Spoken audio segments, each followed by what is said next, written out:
നമസ്കാരം. ഞാൻ doctor P Lakshmi Ammal, പട്ടം SUT ആശുപത്രിയിലെ ഗൈനക്കോളജിസ്റ്റാണ്. പല പ്രാവശ്യം പറഞ്ഞ ഒരു വിഷയമാണ്. എങ്കിൽ പോലും നമ്മൾ മനസ്സിലാക്കുന്നത് പലർക്കും ഇതിനെപ്പറ്റിയുള്ള ഒരു അവബോധം ഇല്ല എന്നതാണ്. ഞാൻ ഒരു സ്ത്രീരോഗ വിദഗ്ധയാണ്. അപ്പോൾ ഞാൻ പറയുന്നതും ഒരു സ്ത്രീകളെ പറ്റിയുള്ള, സ്ത്രീകളുടെ ആരോഗ്യത്തെ പറ്റിയുള്ള കാര്യം തന്നെ ആയിരിക്കുമല്ലോ. നമുക്കെല്ലാവർക്കും ഭയമുള്ള ഒരു വിഷയമാണ് അർബുദം. അർബുദത്തിനെ പറ്റിയുള്ള ഒരു പ്രശ്നം എന്താണെന്ന് വെച്ചാൽ, എന്തുകൊണ്ടാണ് ഒരാൾക്ക് ഒരു സ്ഥലത്ത് ഒരു അവയവത്തിന് ക്യാൻസർ വരുന്നതെന്ന് നമ്മൾ കണ്ടുപിടിച്ചിട്ടില്ല. എന്തുകൊണ്ടാണെന്ന് അറിഞ്ഞാൽ മാത്രമല്ലേ ഉള്ളൂ നമുക്കതിന് ഫലപ്രദമായിട്ടുള്ള ചികിത്സ കൊടുക്കാൻ പറ്റുള്ളൂ.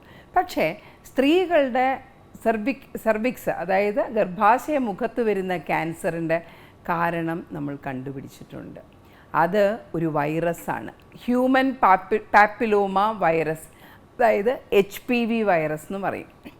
അപ്പോൾ ഈ HPV വൈറസ് നമുക്ക് കിട്ടുന്നത് ലൈംഗിക ബന്ധത്തിലൂടെയാണ്.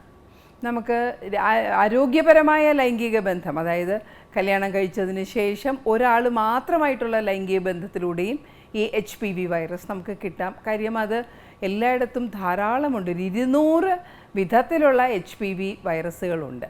പക്ഷേ എല്ലാം ക്യാൻസർ ഉണ്ടാക്കുന്നതല്ല. ക്യാൻസർ ഉണ്ടാക്കുന്നത് പ്രധാനമായും 4 തരത്തിലുള്ള വൈറസുകളാണ്. പിന്നെയുമുണ്ട് ഒരു 12-13 വിഭാഗങ്ങളുണ്ട്. പക്ഷേ തരത്തിലുള്ള വൈറസ് ഉണ്ട് ക്യാൻസർ ഉണ്ടാക്കുന്നത്. പക്ഷേ 4 എണ്ണമാണ് അതിൽ പ്രധാനം. അപ്പോൾ നമ്മൾ സാധാരണഗതിയിൽ കല്യാണം കഴിച്ച് ലൈംഗിക ബന്ധത്തിൽ ഏർപ്പെട്ട് കഴിഞ്ഞാൽ ഈ വൈറസ് ബാധ വരാം. പക്ഷേ 85% പേർക്കും ഈ വൈറസ് ബാധ വന്നതുപോലെ തന്നെ പോകും. കോശങ്ങളിൽ വ്യത്യാസം ഉണ്ടാക്കുകയില്ല. ഒരു 15% പേർക്ക് മാത്രമേ കോശങ്ങളിൽ വ്യത്യാസം ഉണ്ടാക്കുകയുള്ളൂ. അത് പാപ്പ് സ്മിയർ വഴി നമുക്ക്